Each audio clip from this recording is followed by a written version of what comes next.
Marlène, Marco, Jean-Claude, nous sommes très heureux de te retrouver encore en cet instant. La référence du jour se trouve dans le livre de Jean, chapitre 21, les versets 1 à 17. Le thème est « Tu sais que je t'aime ». Juste avant d'aborder ce sujet, prions. Notre Seigneur, notre Dieu, nous voici là devant toi pour te louer, te bénir, te psalmodier et te dire merci pour ton amour.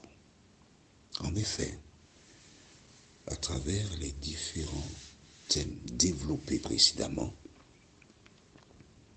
nous voyons que tu aimes l'homme. Nous voyons que tu connais l'homme. Et tu n'abandonnes jamais celles et ceux qui se confient en toi. Cet esprit, merci de continuer de nous éclairer. Nous t'avons prié au nom de Jésus et pour ta gloire éternelle. Amen. Rappelle-toi, le dimanche matin de bonne heure, un jeune homme vêtu de blanc dit à ses femmes, « Allez dire à ses disciples et à Pierre. » Il a lancé une invitation. Pourquoi a-t-il mentionné le prénom de Pierre? Car, ayant trahi Jésus, ayant publiquement déclaré qu'il ne le connaissait pas, Pierre se sentait exclu. Et les autres ne manqueraient pas de lui rappeler. Alors pour qu'il soit pleinement accepté par les autres, son prénom a été mentionné. Il sait que nul ne pourra l'empêcher de venir. Il a vu Jésus, mais son attitude continue de le ronger. Il s'entend encore dire publiquement, je ne connais pas cet homme. Jésus l'avait appelé pour lui dire, je ferai de toi un pêcheur d'hommes. Il avait laissé la barque, les filets, et il était sur le terrain avec Jésus. Mais à cause de son attitude, tu vois, le diable, il ne t'abandonne jamais. Quand tu commets une erreur, un péché quelconque, il ramène cela à ton esprit et te fait douter. C'est cela sa mission. Que se passe-t-il? Lisons dans le livre de Jean, chapitre 21 et suivant, à partir du verset 1er. Après cela, Jésus se montra encore aux disciples sur les bords de la mer de Tibériade.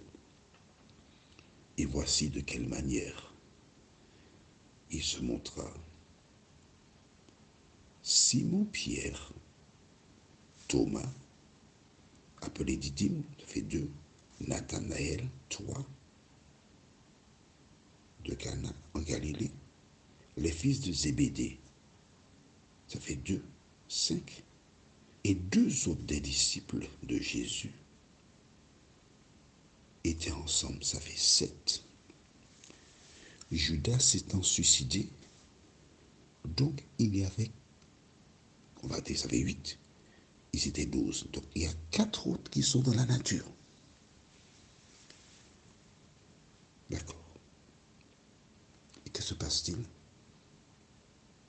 Simon-Pierre leur dit, je vais pêcher. Et lui dire, nous allons aussi avec toi. Et quand le diable entend cela, il est content, il exulte, oui. Il a contrecarré le plan de Dieu.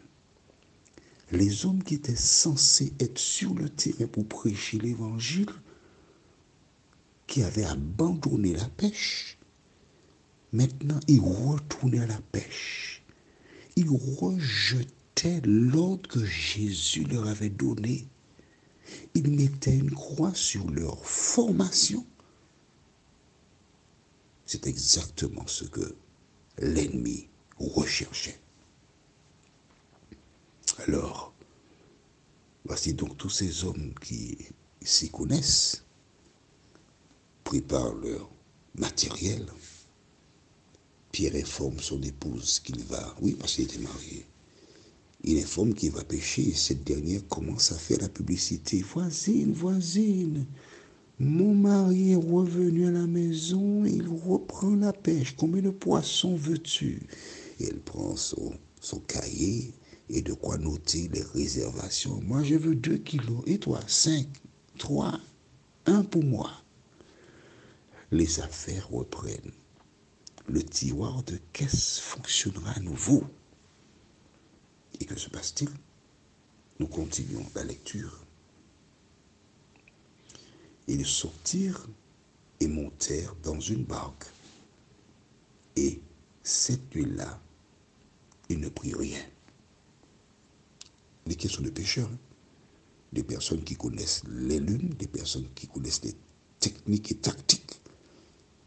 Ils jettent des filets, ils mettent des casiers, ils font la pêche à la traîne, c'est-à-dire la canne avec le son avec l'appât, et tandis qu'ils circulent dans le bateau, donc ça court dans le lac.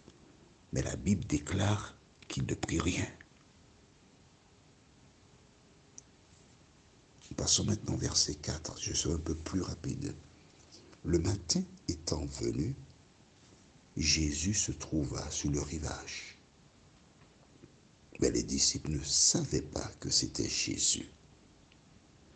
Jésus leur dit, « Enfants, n'avez-vous rien à manger ?» Restons ici un court instant. Pourquoi n'ont-ils pas reconnu Jésus? Il n'est mort que vendredi. Et le dimanche matin, ils ne le reconnaissent pas. Pourquoi? Car à la résurrection, le corps est transformé. Un corps incorruptible, immortel.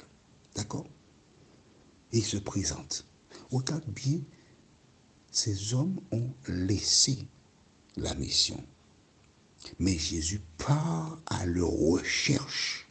Il ne les abandonne pas. À travers cet audio, Jésus part à la recherche de toutes celles et ceux qui ont été découragés et qui ont lâché sa main.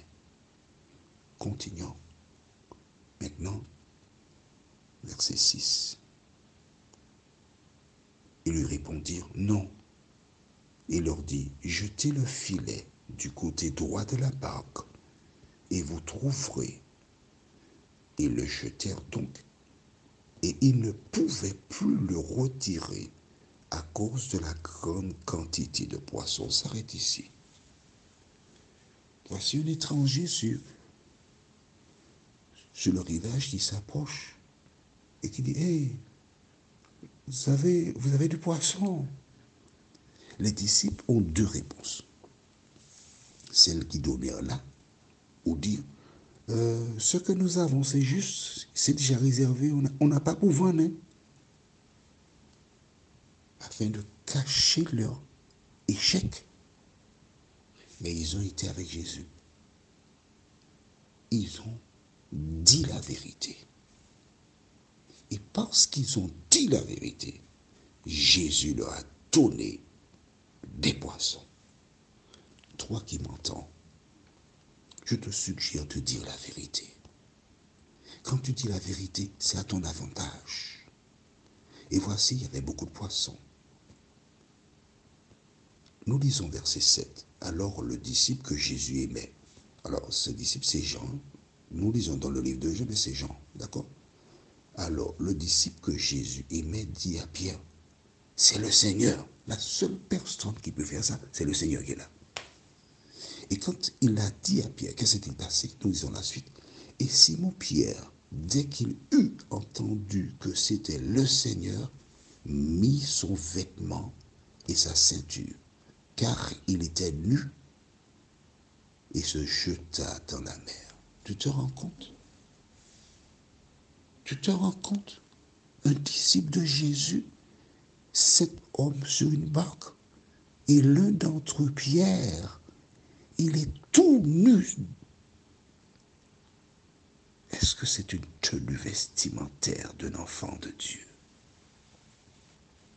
Non. Jésus l'a vu tout nu. Jésus sait qu'il est nu. Mais dès qu'il apprend ça, il met son vêtement. Et il se jette à la mer. Verset 8. Les autres disciples vinrent avec la barque, tirant le filet plein de poissons, car ils n'étaient éloignés de terre que d'environ 200 coudées, donc la moitié, une centaine de mètres, non 30, oui. Lorsqu'ils furent descendus à terre, il viola des charbons allumés, du poisson dessus et du pain. Jésus leur dit, apportez les poissons que vous venez de prendre. Simon-Pierre monta dans la barque et tira à terre le filet plein dessus, plein de 153 grands poissons. Et quoi qu'il y eût, il y en eut tant, le filet ne se rompit point. Jésus leur dit, venez, mangez. Et aucun des disciples n'osait lui demander, qui es-tu, sachant que c'était le Seigneur. Jésus s'approcha, prit le pain et leur en donna. Il fit de même du poisson. C'était déjà la 3e fois que Jésus se montrait à ses disciples depuis qu'il était ressuscité des morts. Après qu'ils eurent mangé, Jésus dit à Simon-Pierre, Simon, fils de Jonas, m'aimes-tu plus que ne m'aiment ceux-ci? Il lui répondit, oui Seigneur, tu sais que je t'aime. Jésus lui dit, paie mes agneaux. Il lui dit une seconde fois, Simon, fils de Jonas, m'aimes-tu? Pierre lui répondit, oui Seigneur, tu sais que je t'aime. Jésus lui dit, paie mes brebis. Il lui dit pour la 3e fois, Simon, fils de Jonas, m'aimes-tu? Pierre lui fut attristé de ce qu'il lui avait dit pour la 3e fois, m'aimes-tu? Et il lui répondit, Seigneur, tu sais toutes choses, tu sais que je t'aime. Jésus lui dit, paie mes brebis. Une seule question, est-ce que tu aimes Jésus? Si tu aimes Jésus, alors reviens à la maison, prions. Notre Seigneur et notre Dieu, quel amour Jésus nous montre, comment nous devons agir à l'endroit de celles et ceux qui ont perdu la foi. Aide-nous, Seigneur, à suivre cet exemple-là. Au nom de Jésus, pour ta gloire éternelle. Amen. Notre référence est 1 Pierre 5, verset 10. Le thème est « Vous rendra ». Que l'Éternel continue de te bénir.